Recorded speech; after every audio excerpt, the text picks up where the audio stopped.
Belfast is a busy industrial center and the capital of Northern Ireland. Today, this bustling city is best known for its music and nightlife. But before 1997, the sound of gunfire was a nightly occurrence for almost 3 decades. Protestant and Catholic militias made war on each other, engaging in a tit-for-tat killing spree that left over 3,500 dead. David Kidd is native to Belfast and remembers the Troubles well. I've seen bombs go off. I've had guns pointed at me. I've had people hijack my car. I've had guns put in my mouth.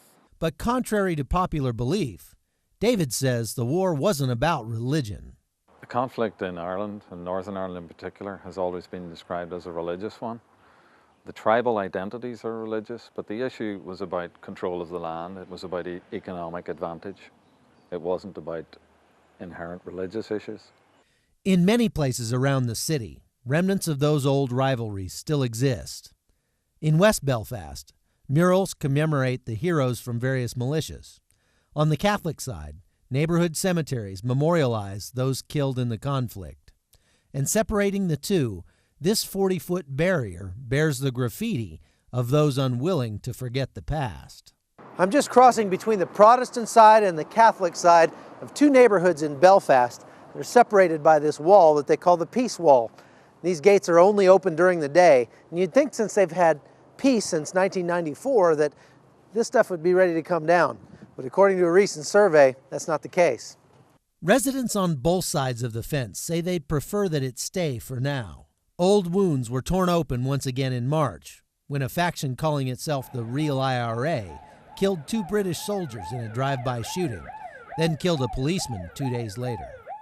I sat down with Major General Tim Cross, a retired British Army officer who spent years in Northern Ireland, to see if he thinks recent killings signal a resurgence of sectarian violence.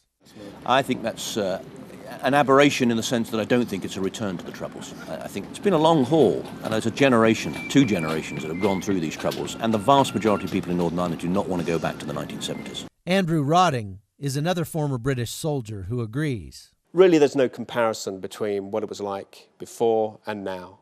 Before there was a threat of violence, now there is no overt threat of violence. So I'm full of enormous hope despite recent killings here, because people have decided they will not go back to what they had before, and for them and for their children, they want a new future of hope.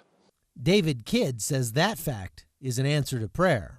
Most people expected the loyalist paramilitaries to kill someone in revenge, but thankfully they didn't.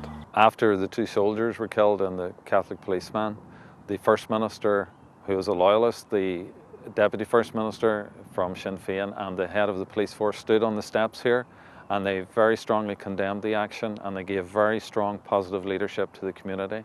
As a result of that, the loyalist paramilitaries did not retaliate for the deaths of the soldiers or the policemen. For the past 400 years, the big tribal identity thing in Ireland has been Protestant and Catholic, and it has been the cause of many conflicts. We now have a political solution that brings those people together, working together, and that has happened because Christians have dealt with the issues and have prayed and made peace happen. David's church in Belfast is doing just that. Called City Church, this thriving body of believers has grown up in the university district of the city and is well known for attracting new members by way of its award-winning coffee shop. When riots broke out on a street nearby during St. Patrick's Day this year, the church decided to take an active role in making sure that history never repeats itself in Northern Ireland. We thought, right, what should we do? So what we're going to be doing is, very shortly, we're going to be engaging with every member in that street, knocking on their doors, saying, would you not like now to just do something more positive, to give a more positive feedback into the community? We're going to get together, we're going to do clean the streets, we're going to have music on the streets, just trying to change the negative imagery that often people associate with Northern Ireland to one of positive celebration and joy.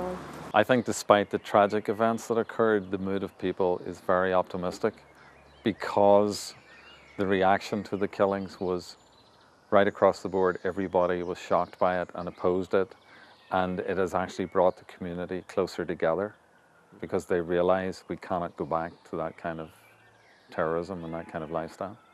Terrorism and violence can't really work because an eye for an eye makes us all blind, and we have to find a way to live together in peace. And when we work at peace, pray for peace and live for peace, then it is a better way.